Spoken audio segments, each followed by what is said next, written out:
প্রিয় শিক্ষার্থীবৃন্দ, আসসালামু আলাইকুম। নিডাসা কম্পিউটার প্রশিক্ষণ একাডেমির পক্ষ থেকে আজকে ভিডিও টিউটোরিয়াল আপনাদেরকে স্বাগতম। আজকে আমরা মূলত একটা ভিডিওর মাধ্যমে মাইক্রোসফট ওয়ার্ডের গুরুত্বপূর্ণ অপশনগুলো সম্পূর্ণ করতে চেষ্টা করব। চলুন শুরু করা যাক। আমরা মাইক্রোসফট ওয়ার্ড ওপেন করেছি। প্রথমত আমি রুলারটা নিয়ে আসবো। এখানে রুলার নিয়ে আসার জন্য আমি ভিউতে ক্লিক করলাম, রুলারে ক্লিক করলাম। রুলার নিয়ে আসার পরে এখানে এই রুলারের নিচ বরাবর আমি দুটা ক্লিক করি, অর্থাৎ ডাবল ক্লিক করলাম। করার পর এখান থেকে ক্লিয়ার অল দিয়ে এখানে যে ট্যাবগুলো আছে ট্যাবগুলো আমি মুছে ফেললাম। এখন আমি এখানে কিছু ট্যাব বসাবো, যেমন আমি দিলাম 2.5, এরপর দিলাম সেট, দেন দিলাম 3, তারপর দিলাম আবার সেট, এরপর আমি দিলাম 6, এরপরে 6 দেওয়ার পরে আমি এখান থেকে 1 2 3 4 থেকে যেন একটা লিডার চুজ করলাম। সাপোজ আমি 2 সিলেক্ট করে সেট দিয়ে ওকে দিলাম। এখন আমি লিখতে যাব। এখানে আমি লিখছি অ্যামিয়ানি নেম, এটা ট্যাব দিলাম আমি। এখানে এই দূরত্বে আমি একটা ক্লোন চিহ্ন ইউজ করলাম, আবার একটা নাম দিলাম। এখন ইচ্ছে করলে এখানে আমি নাম লিখতেও পারি, যেমন আমি নাম লিখছি, এবার নাম লিখতেও পারি। ইচ্ছে করলে নাম না লিখে আমি এখান থেকে ট্যাবও দিতে পারি। ট্যাব দিলে হয়ে যাবে ব্ল্যাঙ্ক হয়ে যাবে, অর্থাৎ অপশানগুলো লেখার জন্য অপশান থাকবে, ডট ডট থাকবে। আর যদি আমি চাই যে না আমি লিখেই দিব, তাহলে ইচ্ছে করলে আমি লিখে দিতে পারি। তাহলে এখান থেকে আমরা দুটো জিনিস শিখতে পারি। এভাবে ট্যাব স্থাপন করার মাধ্যমে আমরা অপশানগুলো লিখতে পারি এবং সেগুলো পূর্ণ করতে পারি, ফিল আপ করতে পারি, অথবা আমরা ফিল আপ না করে আমরা ব্ল্যাঙ্কও লিখে দিতে পারি। তাহলে আমি দুইভাবে আপনার দেখাচ্ছি। যেমন সাপোজ এখানের মধ্যে আমি একটা নাম লিখলাম রহিম, এরপর আমি এন্টার দিয়ে নিচে আসছি। এবার লিখবো আমি ফাদার্স নেম। এখন আমি ট্যাব দিলাম, আবার একটা ক্লোন, আবার ট্যাব দিচ্ছি। এখন ইচ্ছে হলে আমি ফাদার্স নেম লিখতে পারি, না হলে আমি যদি আমি ব্ল্যাঙ্ক রাখতে চাই তাহলে আমি ব্ল্যাঙ্ক রেখে দিতে পারি। এন্টার দিলাম। এবার লিখছি মাদার্স নেম।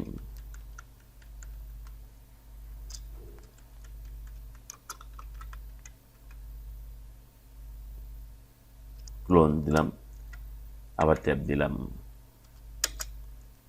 Address,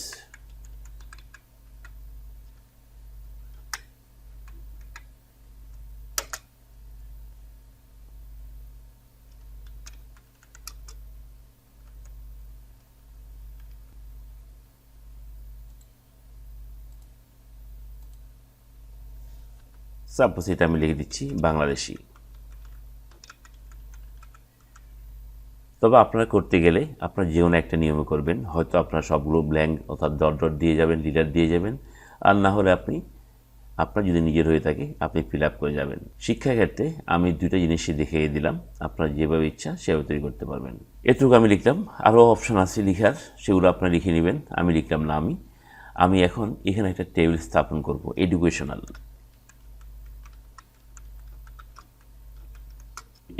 qualification. আমি এখানে একটা টেবিল স্থাপন করতেছি। ইনসার্ট ক্লিক করলাম। আমি ইনসার্টে ক্লিক করে টেবিলে ক্লিক করলাম। এখান থেকে ইনসার্ট টেবিল, এখান থেকে সাপোজ নাম্বার অফ কলাম থেকে আমি 4টা কলাম দিলাম এবং 3টা রো আমি দিলাম, দেন ওকে।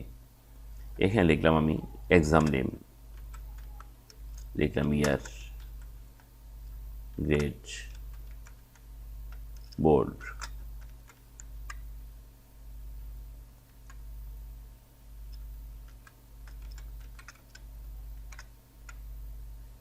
লিখলাম আমি 2000।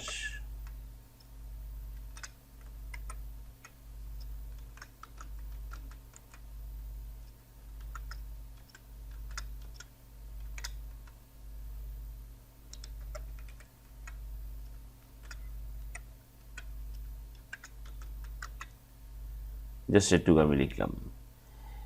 এখন এই ডাটাগুলোকে আমি মাঝখানে নিয়ে আসি, সেন্টার কন্ট্রোল ই দিয়ে মাঝখানে নিয়ে আসলাম। এখন এটার উপরে আমি একটা নাম লিখতে যাব, একটা নাম লিখবো আমি। এন্টার দিয়ে আমি একটু নিচে নিয়ে আসি। আমি এখানে লিখলাম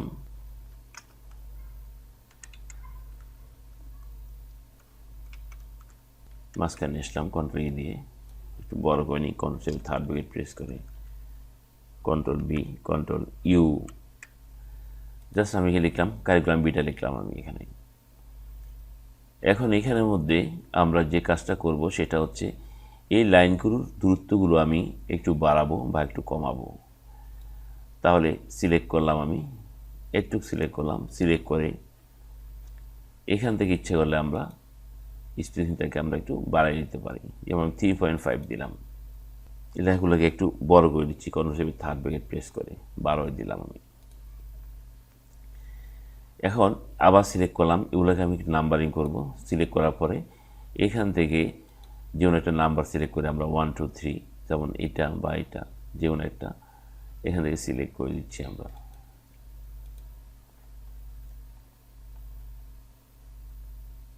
হয়ে গেল।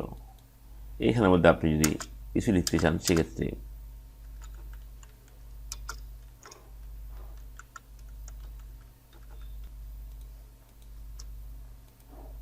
লিখে দিলাম।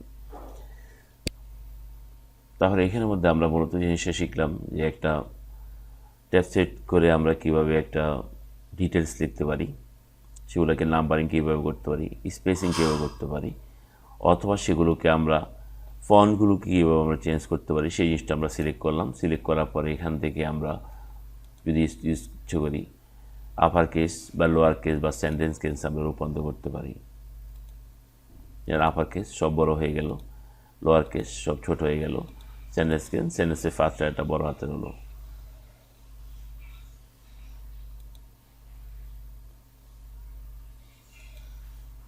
আমরা ক্যাপিটালাইজ দিলাম।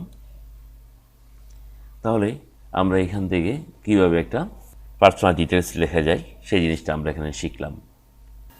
এখন আমরা এই ফাইলটাকে একটা পাসওয়ার্ডের মাধ্যমে কিভাবে প্রোটেক্ট করে রাখতে পারি সেই জিনিসটা আমরা দেখব, যাতে অন্য কোনো ব্যবহারকারী ফাইলটা যাতে ওপেন করতে না পারে। তা আমরা যাই, ফাইলে যাই, ফাইলে গিয়ে সেভ অথবা সেভ এস, যদি আপনাদের নতুন কোনো ডকুমেন্টস হয়ে থাকে যেটাকে আপনারা এখন সংরক্ষণ করেননি সেক্ষেত্রে আপনি এটাকে সেভ ক্লিক করবেন। আর যদি পূর্বে সেভ করা থাকে এখন শুধু পাসওয়ার্ড ব্যবহার করবেন তাহলে সেক্ষেত্রে সেভ এস দিতে হবে। তো আমি যেহেতু এটা সেভ করিনি তো সেক্ষেত্রে আমাকে সেভ ক্লিক করলেই চলবে। আমি সেভ ক্লিক করলাম। সেভ ক্লিক করার পর এখন এটাকে আমি কোথায় সংরক্ষণ করব, সাপোজ আমি ডেস্কটপে সংরক্ষণ করব। ডেস্কটপ সিলেক্ট করলাম। এইখানের মধ্যে ফাইল নেমের মধ্যে কারিকুলাম বিটা আছে, থাক। এরপর আমরা এখান থেকে যাব টুলসে, টুলসে গিয়ে এখান থেকে জেনারেল অপশন ক্লিক করলাম। জেনারেল অপশন ক্লিক করে পাসওয়ার্ড ওপেন বক্সের মধ্যে আমি একটা পাসওয়ার্ড দিচ্ছি, সাপোজ 1 2 3 4 এই পাসওয়ার্ডটা আমি দিলাম। এরপরে ওকে ক্লিক করলাম। আবার কনফার্ম পাসওয়ার্ড বক্সে আবার 1 2 3 4 প্রেস করে ওকে দিচ্ছি। এরপরে জাস্ট সেভ ক্লিক করলাম। এখন যদি আমি এটাকে যদি ক্লোজ করে দিই, ক্লোজ করে যদি আমি এখন ওপেন করি তাহলে কারিকুলাম বিটা যদি আমি ওপেন করতে যাই তাহলে এখানে আমার পাসওয়ার্ড চাচ্ছে। এখন এখানে যদি আমি 1 2 3 4 যদি প্রেস করি ওকে দিই তাহলে কি আমার ফাইলটা ওপেন হবে। তাহলে পাসওয়ার্ডের মাধ্যমে আমরা যে কোনো ফাইলকে সংরক্ষণ করে রাখতে পারি। এখন এইখানের মধ্যে আমরা আরেকটা জিনিস দেখে নেব, এই ফাইলটাকে আমি একটা ফোল্ডারে সংরক্ষণ করব। তো ফোল্ডারে সংরক্ষণ করতে গেলে কীভাবে করব, আমি ফাইলে ক্লিক করে সেভে ক্লিক করব। এখন আমাকে সেভে ক্লিক করলে হবে না, যেহেতু আমি এইটাকে একবার সেভ করে ফেলছি, সো আমাকে এখন সেভ এজে ক্লিক করতে হবে। সেভ এজে ক্লিক করলাম। ক্লিক করার পর আমি ফোল্ডারটা কোথায় তৈরি করব, সাপোজ ডেস্কটপে। আমি ডেস্কটপ সিলেক্ট করলাম। ডেস্কটপ সিলেক্ট করে নিউ ফোল্ডারে ক্লিক করলাম। নিউ ফোল্ডারে ক্লিক করে এটার নাম দিলাম আমি, সাপোজ লিখলাম সিবি নামে ফোল্ডারটা। এখন এই ফোল্ডারটার উপর আমি ডাবল ক্লিক করতেছি। এখন ফাইলটার নাম কি, কারিকুলাম বিটা। তাহলে জাস্ট এই নামটাই থাক বা এটাই থাক, এই নামটাই থাক। আমি জাস্ট সেভে ক্লিক করলাম। এখন আমি যদি এটাকে ক্লোজ করে দিই তাহলে এই সিবি নামে যে ফোল্ডারটা, এই ফোল্ডারের উপর ডাবল ক্লিক করি। ডাবল ক্লিক করলে আমার কি কারিকুলাম বিটা ফাইলটা আমি পাচ্ছি। এবং ফাইলটা যখন পাসওয়ার্ড চাচ্ছে আমি 1 2 3 4 দিচ্ছি, পাসওয়ার্ড ওপেন হয়ে যাচ্ছে। তাহলে আমরা কিভাবে একটা ফাইলকে পাসওয়ার্ড দিয়ে সেভ করব সেটা যেমন দেখলাম, তেমনি একটা ফাইলকে আমরা কিভাবে ফোল্ডারের ভিতরে সংরক্ষণ করব সেই জিনিসটাও আমরা দেখে নিলাম। এখন আমরা অন্য একটা অপশন দেখি। আমরা এখানের মধ্যে নতুন একটা ডকুমেন্টস নিয়ে নিচ্ছি, কন্ট্রোল এন দিয়ে নতুন একটা ডকুমেন্টস নিয়ে আমি এখানে কিছু লেখা পেস্ট করি।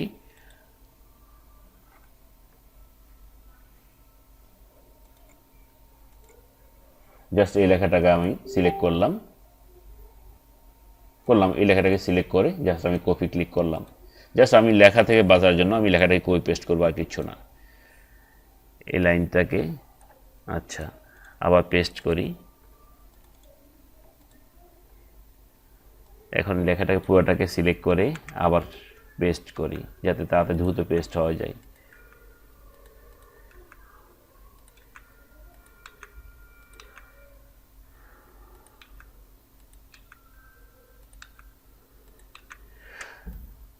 আচ্ছা, এটুকু হলো। লেখাগুলোকে আমি সিলেক্ট করে কন্ট্রোল জে দিয়ে জাস্ট এবার দুইটা অ্যালাইনমেন্ট, এই পাশে অ্যালাইনমেন্টটা ঠিক করে নিচ্ছি, এটা ঠিক আছে, এটাকে ঠিক করে নিচ্ছি, এটুকুই।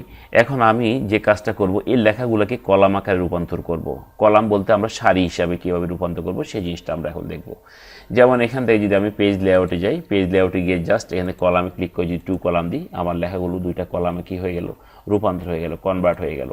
যদি আমি চাই যে না 3 কলামে দেবো, তাহলে 3 কলাম দিলে 3 কলামে কনভার্ট হয়ে যাবে। অথবা এখান থেকে না দিয়ে আমরা মোর কলামসে গিয়েও আমরা এখান থেকে কি করতে পারি, যে 2 কলাম বা 3 কলাম এখানের মধ্যে লেখা আছে, যে 4 কলাম দিয়ে আপনি ওকে করতে পারেন। তাহলে আপনার লেখাগুলো কি 4টা কলামে কনভার্ট হয়ে গেল। আমি লেখাগুলোকে আবার একটা কলামে কনভার্ট করছি। এটা হলো কি, আপনি যখন একটা ডকুমেন্টসকে যদি ভিন্ন ভিন্ন কলামে রূপান্তর করতে চান তাহলে সেক্ষেত্রে ইউজ করবেন।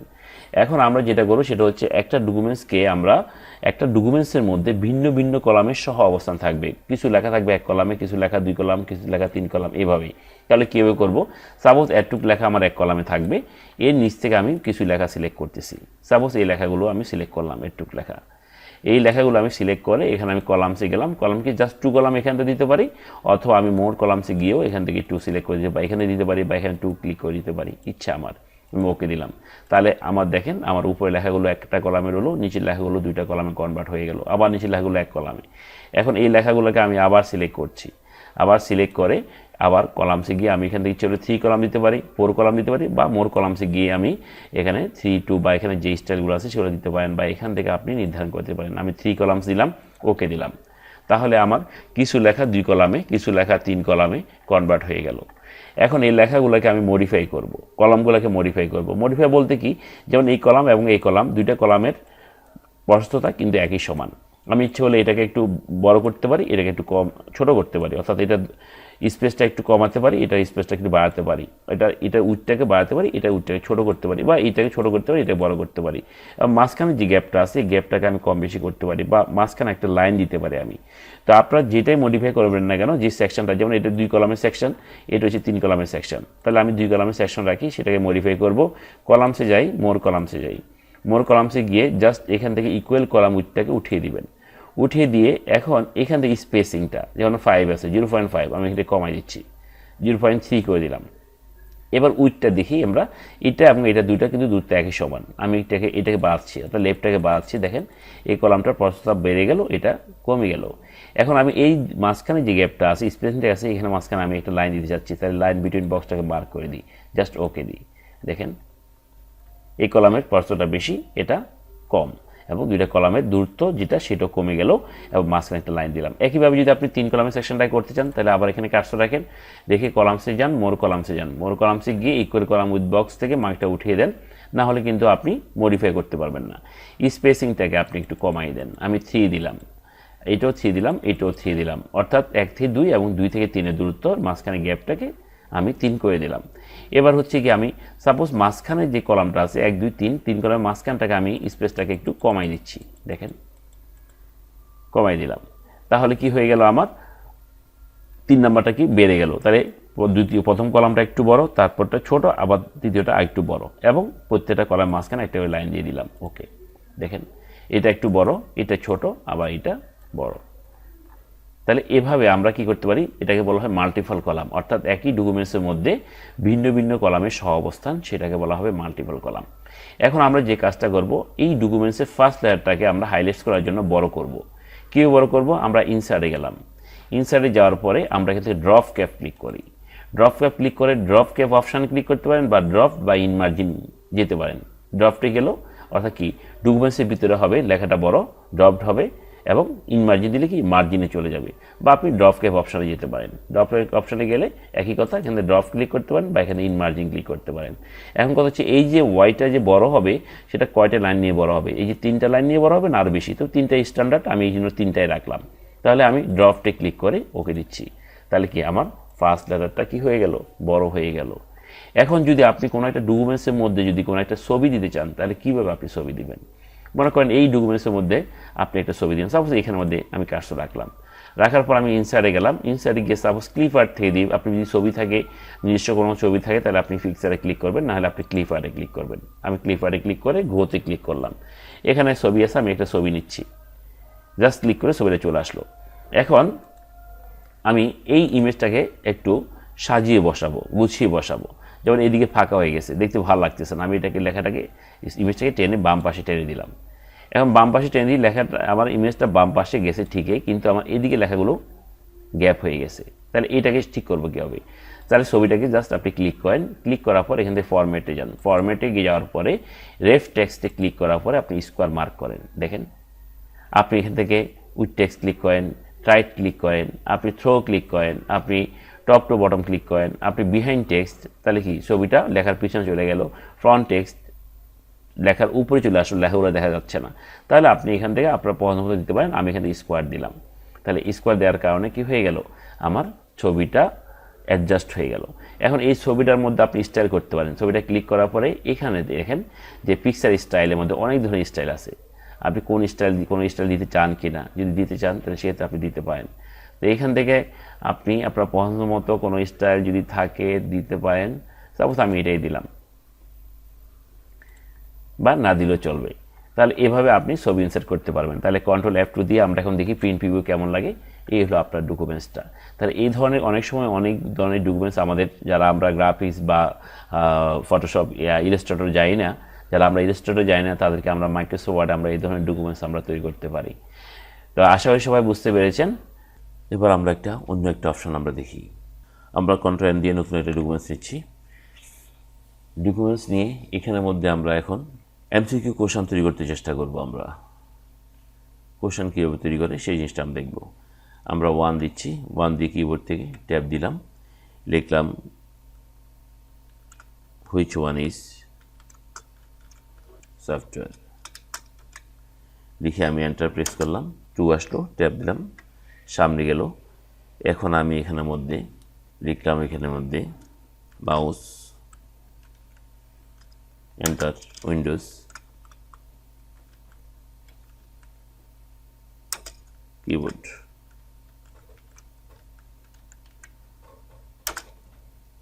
এখন আবার শিফট চেপে ট্যাব প্রেস করি, 2 আসলো, আবার লিখছি which one is hardware, tab দিচ্ছি, লিখলাম hard disk, Windows,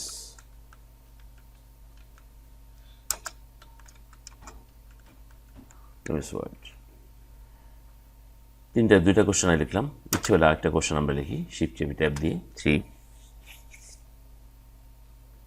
which one is input device, mouse, printer, monitor.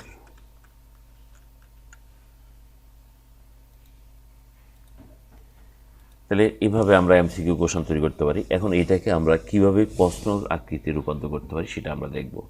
তো এইখানে আমাদের এইভাবে কোশ্চেনগুলো লিখে দিতে হবে। তো আমরা সময় স্বল্পতার কারণে কোশ্চেনগুলো সব না লিখে এই কোশ্চেনগুলোকে জাস্ট কপি করে পেস্ট করতেছি বারবার।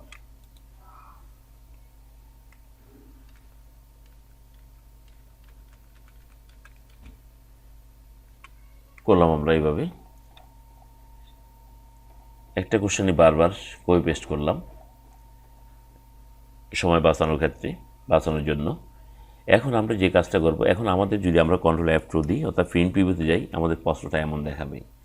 এখন কিন্তু এমন না, আমরা চাচ্ছি অ্যাকচুয়াল প্রশ্নের রূপে রূপান্তরিত করার জন্য। তাহলে আমরা কীভাবে করব? তাহলে সেক্ষেত্রে আমরা যে কাজটা করব সেটা হচ্ছে পেজ লেআউটে যাব, এখান থেকে কলামে ক্লিক করব, কলামে ক্লিক করার পরে এখান থেকে আমরা 2 কলাম সিলেক্ট করব,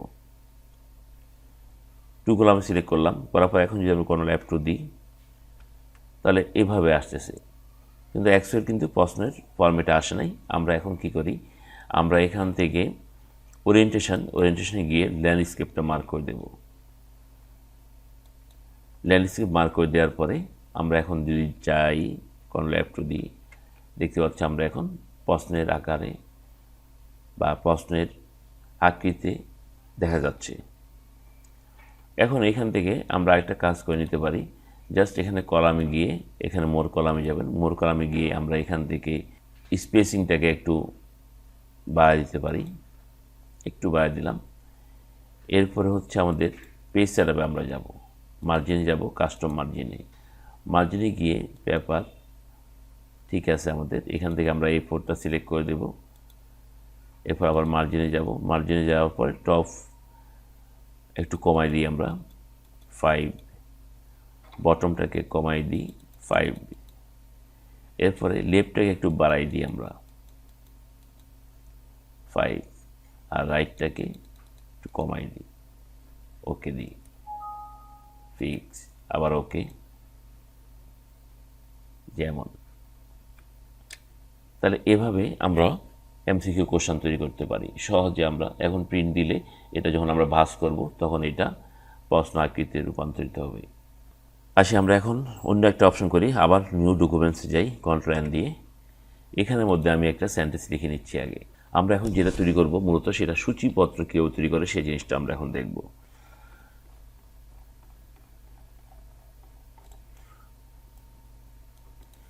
পূর্ব থেকে কিছু লেখা আমি লিখে রেখেছি। এই লেখাগুলোর দুইটা পাশ, যেমন এই অ্যালাইনমেন্টটা, লেফট সাইডে অ্যালাইনমেন্টটা কিন্তু ঠিক দেখা যাচ্ছে, এই পাশে লেখাগুলো অ্যালাইনমেন্ট দেখা যাচ্ছে। এই ক্ষেত্রে আপনারা যেটা করবেন কন্ট্রোল A দিবেন, কন্ট্রোল A দিয়ে এখানে হোম থেকে জাস্টিফাই দিতে পারেন বা কন্ট্রোল J দিতে পারেন, তাহলে দুই পাশে অ্যালাইনমেন্ট ঠিক হয়ে যাবে। এখন আমরা মূলত যে সূচিপত্রটা তৈরি করব সেই জন্য আমি এখানের মধ্যে কিছু হেডিং লিখে নিচ্ছি। সাপোজ এটা আমি লিখে নিচ্ছি কাউ, লিখে আমি এন্টার দিচ্ছি, অর্থাৎ এটা হচ্ছে আমার হেডিং, কাউটা হচ্ছে আমার হেডিং। এটা সিলেক্ট করে একটু বড় করে নিচ্ছি, আমি এটাকে বোল্ড করতেছি, কন্ট্রোল ইউ দিচ্ছি। এরপরে আমি এখান থেকে সাপোজ আরেকটা পেজে গিয়ে এখান থেকে আমি এখানে লিখলাম রাইস,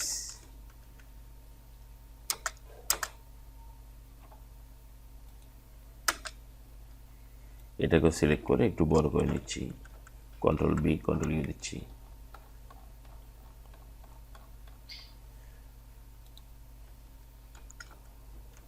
জুট,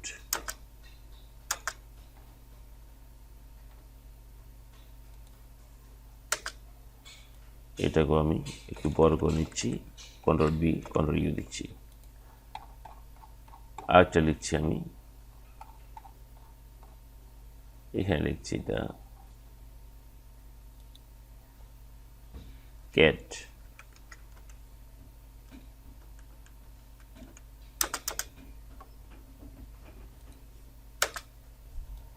সিলেক্ট করে এটাকে বড় করে নিচ্ছি, কন্ট্রোল B কন্ট্রোল ইউ। তাহলে এখানের মধ্যে আমরা কয়েকটা হেডিং লিখলাম, জাস্ট এগুলোকে আমরা একটা ইন্ডেক্স বা একটা সূচিপত্রে রূপান্তর করতে যাচ্ছি। অর্থাৎ কোনটা কোন পেজে আছে, যেমন বইয়ের মধ্যে আমরা সূচিপত্র দেখে আমরা কি করি পেজগুলো খুঁজে নিই, এখানেও সেম তাই। তো আমি কাউকে সিলেক্ট করছি, কাউকে সিলেক্ট করে এখান থেকে হেডিং ওয়ান ক্লিক করতেছি, আবার এখান থেকে রাইসটাকে সিলেক্ট করে এখান থেকে হেডিং ওয়ানটাকে সিলেক্ট করলাম, আবার এখান থেকে জুটটাকে সিলেক্ট করে আবার হেডিং ওয়ান ক্লিক করলাম, ক্যাটটাকে সিলেক্ট করে আবার হেডিং ওয়ান ক্লিক করলাম। তাহলে আমার হয়ে গেল, সবগুলো সিলেক্ট করা হয়ে গেল, আর কোনো কাজ বাকি নেই। আমি এখন প্রথমে যাচ্ছি, সাধারণত সূচিপত্রটা হয়ে থাকে বইয়ের প্রথমে, তো আমি কার্সরটা রেখে একটু স্পেস তৈরি করে নিচ্ছি, এখানে জাস্ট এখানে একটা স্পেস তৈরি করে নিয়ে এখানে আমি মূলত সূচিপত্রটা তৈরি করতে যাচ্ছি। তাহলে কার্সর রেখে এখান থেকে আমি যে কাজটা করব সেটা হচ্ছে রেফারেন্সে ক্লিক করলাম। রেফারেন্সে ক্লিক করার পর টেবিল অফ কন্টেন্টে যাব, টেবিল অফ কন্টেন্টে গিয়ে জাস্ট এখান থেকে একটা হেডিং ওয়ান যে লেখাটা আছে এখানে এই কন্টেন্টটা সিলেক্ট করে দিলাম। দেখেন 1 3 5 7, অর্থাৎ এখানে আমার কন্টেন্ট লেখাটা দরকার নাই, আমি কন্টেন্ট লেখাটা মুছে দিলাম। তাহলে এখান থেকে কাউ, রাইস বা এখানের মধ্যে আপনি এটা লিখে দিতে পারেন যে ইন্ডেক্স, বা লিখতে পারেন সূচিপত্র ইন্ডেক্স। যেটা হোক এখানের মধ্যে যেমন কোনটা কোন পেজের মধ্যে আছে সেটা আমরা এখান থেকে দেখতে পাচ্ছি। তাহলে কন্ট্রোল F2 দিয়ে যদি দেখি আমরা, তাহলে এটা হচ্ছে কি আমাদের সূচিপত্র। ইচ্ছে হলে আমরা এই লেখাগুলোকে যেমন এখন আছে আমার এখানে কাউট আছে পেজ 1, ইচ্ছে করলে এটাকে আমি আরও পিছনে পাঠিয়ে দিতে পারি, পেজ 2তে পাঠিয়ে দিই, পেজ 2তে চলে গেল। এখন এইখানে কিন্তু অলরেডি কিন্তু এখন দেখা যাচ্ছে না। তাহলে আমি এখানে সিলেক্ট করার পর আবার কন্টেন্টে গিয়ে আবার এখান থেকে ক্লিক করি, দেখি এখানে ইন্ডেক্সটা লিখে দিই আবার। দেখেন কাউট এখন 3 নম্বর পেজে, রাইস 5 নম্বর পেজ, জুট 7 নম্বর এবং ক্যাট 9 নম্বর। অর্থাৎ সূচিপত্র তৈরি করতে গেলে আমরা এইভাবে সহজেই যে কোনো সূচিপত্র আমরা তৈরি করতে পারি। এরপর আমরা এখান থেকে আরেকটা জিনিস আমরা একটু দেখে নেব, সেটা হচ্ছে এখানে কোনো একটা ডকুমেন্টসের কোনো একটা বিশেষ ওয়ার্ড সম্পর্কে আপনি যদি নোট দিতে চান, তাহলে আপনি কীভাবে নোট দিবেন। যেমন আমি কিবোর্ড ওয়ার্ডটাকে সিলেক্ট করলাম, করার পরে এখান থেকে আপনার রেফারেন্স সিলেক্ট থাকা অবস্থায় ইনসার্ট ফুটনোটে ক্লিক করেন। দেখুন এখানে কিবোর্ড আমি লিখলাম, সাপোজ লিখলাম this is one of hardware, just আমি এখানে এটা লিখে দিলাম, অ্যান্ড ইনপুট ডিভাইস। কিবোর্ডটা কি সে সম্পর্কে আমি এখানে লিখলাম। এখন আপনি এই নোটগুলোটা যে এই কিবোর্ডের ওয়ার্ডটার নোট আপনি বুঝবেন কীভাবে, সেটা বোঝার জন্য উপায় হচ্ছে এই যে দেখেন এখানে কিবোর্ডের সাথে একটা এক দেখা যাচ্ছে এবং নিচে কিন্তু একইভাবে আপনি সেকেন্ড পেজটা যদি করতে চান, তাহলে সেখান থেকে আপনি এখানের মধ্যে কিবোর্ড শর্টকাট এখান থেকে একটা ওয়ার্ড সিলেক্ট করি, আমি সিম্বল এটাকে সিলেক্ট করে আবার ইনসার্ট ফুটনোটে ক্লিক করি।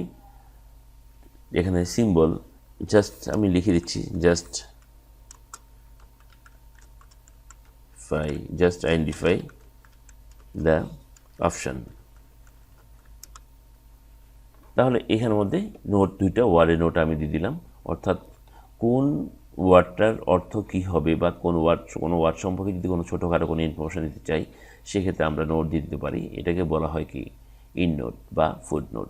অর্থাৎ প্রত্যেকটা পেজের শেষে হবে, প্রত্যেক পেজের যেই ওয়ার্ড সম্পর্কে আমি নোট দেবো সেটা যখন ওই পেজে শেষ হবে এটাকে বলা হবে ফুট নোট, আর যদি একদম ডকুমেন্টে শেষ হয় তাকে বলবে ইন নোট। আমরা কন্ট্রোল F2 দিয়ে দেখি, দেখার পর আমরা এখানে একটু ছোটো করে নিই ভিউটা, দেখতে পাচ্ছি এই যে একটা নোট, এই যে একটা নোট, দুইটা পেজের মধ্যে দুইটা নোট দেখা যাচ্ছে, এই যে দুইটা নোট।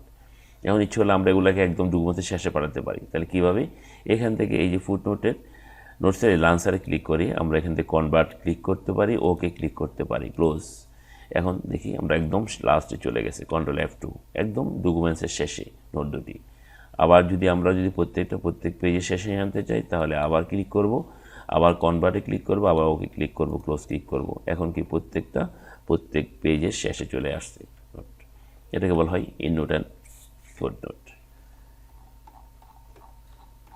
এরপর আমরা লাস্ট একটা অপশান আমরা করব এখানের মধ্যে, যে মাইক্রোসফট ওয়ার্ড ব্যবহার করে আপনি কীভাবে বিভিন্ন লোগো বা বিভিন্ন ডিজাইন আপনি করতে পারেন সেই জিনিসটা। আমি জাস্ট এই পেজের মধ্যে আমি করতেছি। এখানের মধ্যে আমি যাব, এখন ইনসার্টে যাব, ইনসার্টে গিয়ে এখান থেকে ওয়ার্ডারে যাচ্ছি, ওয়ার্ডারে গিয়ে এখান থেকে যেমন একটা স্টাইল আমি সিলেক্ট করব। সাপোজ আমি এই স্টাইলটা সিলেক্ট করলাম, এখানে লিখি আমি it's a computer academy Narayanganj, এই লেখাটা লিখলাম। আমি লেখাটা লেখার পরে আমি এখান থেকে টেক্সট ইফেক্টে যাব, টেক্সট ইফেক্টে যাওয়ার পরে ট্রান্সফর্মে যাব। এখান থেকে অনেক ধরনের স্টাইল আছে, আপনার প্রত্যেকটা স্টাইল দিয়ে দেখবেন কোনটা দিয়ে আপনারা তৈরি করতে যাচ্ছেন। অনেক ধরনের স্টাইল আছে, আমি এখান থেকে জাস্ট একটা স্টাইল নিচ্ছি, এই স্টাইলটা নিচ্ছি আমি। এখন এটাকে আমি টেনে এটাকে আমি স্কোয়ারাইজ করব, অর্থাৎ এটাকে আমি বৃত্তাকৃতি রূপান্তর করব। একটু ছোট করে নিচ্ছি, হ্যাঁ জাস্ট এভাবে রাখছি আমি। এখন আমি এখান থেকে উপর থেকে আপনার ফরম্যাটে থাকা অবস্থায় এখান থেকে একটা বৃত্ত সিলেক্ট করি, আমি একটা বৃত্ত ড্র করব আমি। এখন বৃত্তের ভিতরে কালারটাকে উঠে দেওয়ার জন্য সে ফিলে গিয়ে নো ফিল দিবেন, উঠে যাবে। এখন বৃত্তটাকে একটু ছোট করে নেন, যেখানে অ্যাডজাস্ট করার দরকার, যেমন উপর দিয়ে একটু বড় আছে আমি ছোট করে নিচ্ছি। এদিক দিয়ে একটু ছোট হয়ে গেছে, এটাকে একটু বড় করে নিচ্ছি, এদিকে একটু ছোট করে দিচ্ছি। অর্থাৎ এভাবে যতটুকু সুন্দর করা যায় সেটা করে নেবেন। আবার একটা বৃত্ত নিচ্ছি, বৃত্ত নিয়ে আবার এখানে ভিতরে আমি আঁকতে চেষ্টা করতেছি আবার একটা বৃত্ত, এবং আবার সে ফিলে গিয়ে নো ফিল দিচ্ছি। নো ফিল দেওয়ার কারণে বৃত্ত কালারটা চলে গেল। এটাকেও আমি একটু ছোট করে নিই। এখন আপ অ্যারো প্রেস করে একটু উপরে উঠে দিচ্ছি আমি এটাকে। এখন এই বৃত্তটার ভিতরে লোগোর আমি যেটা তৈরি করতে চাচ্ছি এটা একটা লোগো। এই লোগোর ভিতরে আমি একটা ছবি দেব। এরপর আমি যাব ইনসার্টে, যাব আমি ইনসার্টে গিয়ে আমি যাব টেক্সট বক্স, টেক্সট বক্সে গিয়ে ড্র টেক্সট বক্সে ক্লিক করব। ক্লিক করার পর এই বৃত্তের ভিতরে একটা বক্স ড্র করব। আমি এই বক্সটা ড্র করলাম। করার পর আমি ইনসার্টে যাব, ইনসার্টে গিয়ে এখানে সিম্বলে যাব, সিম্বলে গিয়ে মোর সিম্বলে যাব। মোর সিম্বলে গিয়ে এখান থেকে আপনাদের পছন্দ মতো আপনারা একটা সিম্বল নেবেন। আমি সাপোজ একটা বই নিচ্ছি। আমি দেখুন এই বইটা আমি সিলেক্ট করলাম, এখান থেকে উইন্ডিং সিলেক্ট করলাম, ফন্টে ক্লিক করে উইন্ডিং সিলেক্ট করে এখান থেকে বইটা সিলেক্ট করে ইনসার্ট ক্লিক করলাম, তারপর ক্লোজ দিলাম। এখন এই বইটাকে আমি সিলেক্ট করে কিবোর্ড থেকে কন্ট্রোল থার্ড ব্র্যাকেট প্রেস করে বইটাকে একটু বড় করব যাতে বক্সের ভিতর পর্যন্ত থাকে। এরপরে আমি আবার ফরম্যাটে যাচ্ছি, ফরম্যাটে গিয়ে বইয়ের কালারটাকে একটু হালকা করে দিচ্ছি। এখানে টেক্সট ফিলে ক্লিক করে এখান থেকে হালকা একটা কালার দিচ্ছি। এখন আমার যেই টেক্সট বক্স যে ছিল সেটা বক্সটা আমার প্রয়োজন নেই, যেহেতু আমার সিম্বলটা আনা হয়ে গেছে। আমি জাস্ট শেপ আউটলাইনে গিয়ে নো আউটলাইন দিচ্ছি। নো আউটলাইন দিলে আমার বক্সটা চলে যাবে। এরপর যদি আপনাদের এইটা যদি একটু সরাতে হয় তাহলে ক্লিক করে, যদি এদিকে একটু সরাতে চান, এদিকে একটু সরাতে চান, up arrow down arrow press করে আপনারা একটু সরাই নেবেন। এরপর বাইরে ক্লিক করে সিলেকশন চলে গেল। এখানে 4টা অবজেক্ট, একটা অবজেক্ট, একটা অবজেক্ট, একটা অবজেক্ট। ইচ্ছে এগুলো কালারও আপনি চেঞ্জ করতে পারেন। শেপ আউটলাইনে গিয়ে এখান থেকে আপনি হালকা কালার দিতে পারেন। একইভাবে ভিতরটা সিলেক্ট করে শেপ আউটলাইনে গিয়ে এখান থেকে একটা হালকা একটা কালার দিতে পারেন। এরপর আপনাকে সবগুলো সিলেক্ট করবেন। এখানে 4টা অবজেক্ট টোটাল, 2টা বৃত্ত, লেখা এবং বইটা, এগুলো আলাদা আলাদা আছে, প্রত্যেকটা আলাদা। তো সেগুলোকে আপনি একত্র করবেন কীভাবে? তাহলে প্রথম বইটা আমি সিলেক্ট করতেছি, দেন শিফট চেপে ধরে আপনি এই বৃত্তটা ক্লিক করেন, তারপর লেখাটার উপর একটা ক্লিক করেন, তারপর বাহির বৃত্তটা ক্লিক করেন। টোটাল 4টা অবজেক্ট আমার সিলেক্ট হয়ে গেল। এবার আমি গ্রুপে ক্লিক করব, গ্রুপে ক্লিক করে গ্রুপ। এখন কি আমার একটা অবজেক্টে রূপান্তর হয়ে গেল। তাহলে এভাবে আপনার যে কোনো লোগো যদি আপনারা চান আপনারা তৈরি করতে পারেন। জাস্ট আপনাদের একটা আইডিয়া দেওয়া হলো, কনসেপ্ট দেওয়া হলো, আপনার মাইক্রোসফট ওয়ার্ড আর্ট ব্যবহার করে কিভাবে আপনারা একটা ডিজাইন করতে পারেন। তো এই ধরনের আপনারা চেষ্টা করবেন, তাহলে অনেক ধরনের ডিজাইন আপনাদের পক্ষে করা সম্ভব হবে। তা আশা করি বুঝতে পারছেন সবাই। আজকের ভিডিও টিউটোরিয়াল এই পর্যন্তই। যদি আমাদের ভিডিওটা যদি ভালো লেগে থাকে তাহলে অবশ্যই লাইক, কমেন্ট এবং সাবস্ক্রাইব করে পাশে থাকবেন সামনের ভিডিওর জন্য। তো সবার জন্য শুভকামনা রেখে পরবর্তী ভিডিওর আমন্ত্রণ জানিয়ে এখানে শেষ করছি। আল্লাহ হাফেজ।